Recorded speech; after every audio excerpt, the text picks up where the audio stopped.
Despite the largest bank failure since 2008, President Biden says Americans should feel confident their money is protected.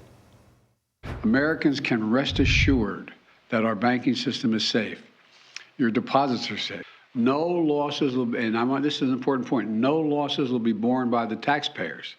I'm going to ask Congress and the banking regulators to strengthen the rules for banks to make it less likely this kind of bank failure would happen again. CBS News senior White House and political correspondent Ed O'Keefe is covering the president in San Diego. Ed, President Biden has said that he wants better oversight of these large banks. What tools is he offering that he can employ without an act of Congress?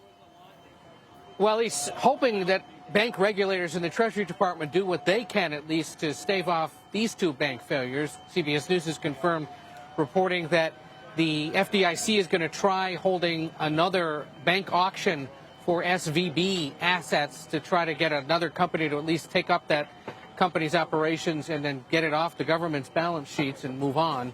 Beyond that, the Treasury Department can more closely monitor things, as the president said, and try to sniff out whether there are any other instances like this one that could be on the horizon. So, not only will the federal government, at least the executive branch, the Treasury Department, the FDIC, the SEC be looking at these kinds of things, but now we know members of both parties are looking at it quite closely, preparing for hearings, monitoring it, and coming up potentially with some legislative proposals. Progressives today, for example, like Bernie Sanders, saying that this is a direct result of the loosening of regulations that was done during the Trump administration for exactly these kinds of smaller regional banks, that perhaps those regulations should be restored, the Dodd-Frank regulations. That's right. We'll see, but plenty now, a lot of attention set to be focused on this.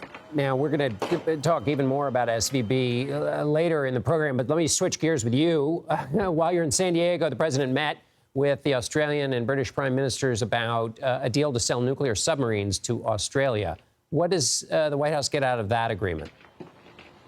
Well, the United States, but more specifically the president, gets a real feather in the cap when it comes to the push to counter China's ongoing rise in the Indo-Pacific especially. What Australia is going to get is one of those Virginia-class submarines, a few of them actually.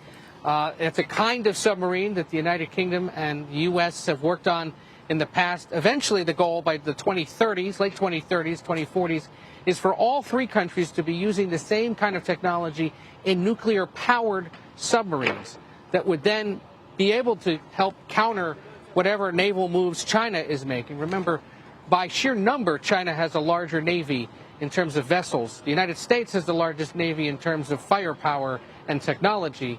By having the British and the Australians sharing that technology, the hope is they can stave off whatever China may be thinking of doing to Taiwan, to the Philippines, Vietnam, and, of course, Australia and other countries in the Pacific. And we'll be discussing some of China's other diplomatic moves a little bit later. Ed O'Keefe in San Diego. Thanks so much, Ed.